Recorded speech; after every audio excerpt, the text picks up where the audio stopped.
ဆေးရုံဆိုတာလူတွေအသက်ရှင်ဖို့နောက်ဆုံးမျှော်လင့်ချက်ကိုရှာတဲ့နေရာပါဒါပေမဲ့ကမ္ဘာပေါ်မှာလူတွေမသွားရတဲ့ဆေးရုံတစ်ခုတော့ရှိပါတယ်တချို့က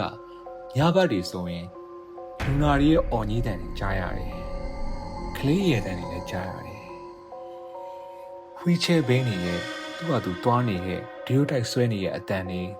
ဘိန်းလေတန်တွေလည်းကြားနေရတယ်လို့ဆိုကြတယ်ဒါတွေကတကယ်ဖြစ်ခဲ့တာလားဒါမှမဟုတ်ဝမ်းထဲဝယ်သမိုင်းတစ်ခုကလူတွေရဲ့စိတ်ကူးကိုသာလှုပ်ဆောင်နေရလားဒီနေ့တော့အမေရိကန်နိုင်ငံရဲ့အကျော်ကြားဆုံးစွန့်ပစ်စေရုံဝေဗာလီဟေးရဲ့နောက်ွယ်ကစတန်ကိုလေ့လာကြည့်အောင်ဗျ1900ပြည့်နှစ်အစောပိုင်းကာလမှာ TB ရောဟာကမ္ဘာပေါ်မှာအသေးပြောက်အများဆုံးယောဂတွေထဲကတစ်ခုဖြစ်ခဲ့ပါတယ်အဲ့ဒီအချိန်ကထိရောက်တဲ့ဆေးဝါးဆိုတာမရှိသေးပါဘူးလူနာတွေကိုလေကောင်းလေသန့်ရတဲ့နေရာမှာနေစေပြီးအနားယူခိုင်းတာကအဓိကကုသနေဖြစ်ခဲ့ပါတယ်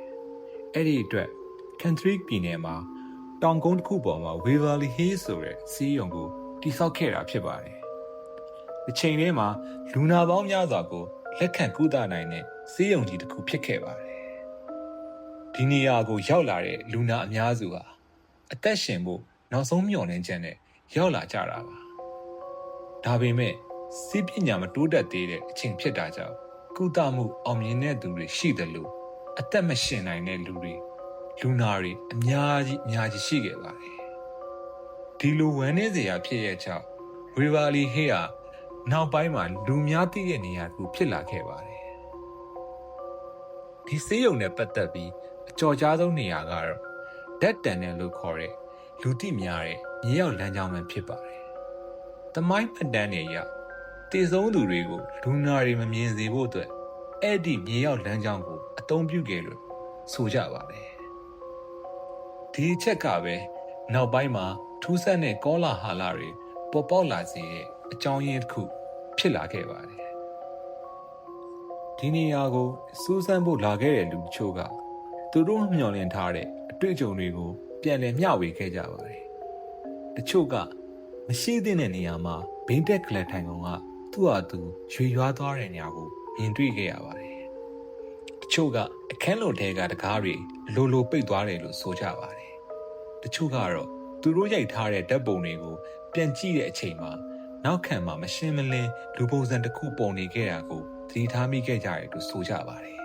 ။ဒါပေမဲ့ဒီຢာတွေကတကယ်ဖြစ်ခဲ့တာလားကင်မရာerrorလားမျက်စိမှားတာလားဒါမှမဟုတ်လူတွေရဲ့စိတ်ကူးယဉ်မှုတစ်ခုတက်လားဒီနေ့အထိတော့အတိပြုနိုင်တဲ့အဖြေတော့မရှိသေးပါဘူးဒီနေ့မှာတော့ဝေဗာလီဟေးဆေးရုံကြီးဟာသမိုင်းဝင်စွန့်ပစ်အစာအုပ်တစ်ခုဖြစ်လာခဲ့ပါတယ် horror documentary တွေ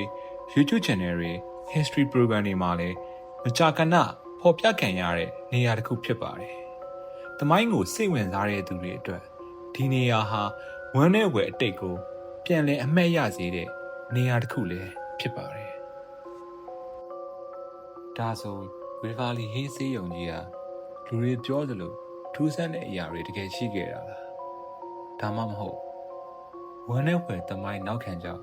လူတွေရဲ့စိတ်ကူးကသာဒီကောလာဟာလာတွေကိုဖန်တီးခဲ့တာလားဆိုတာကို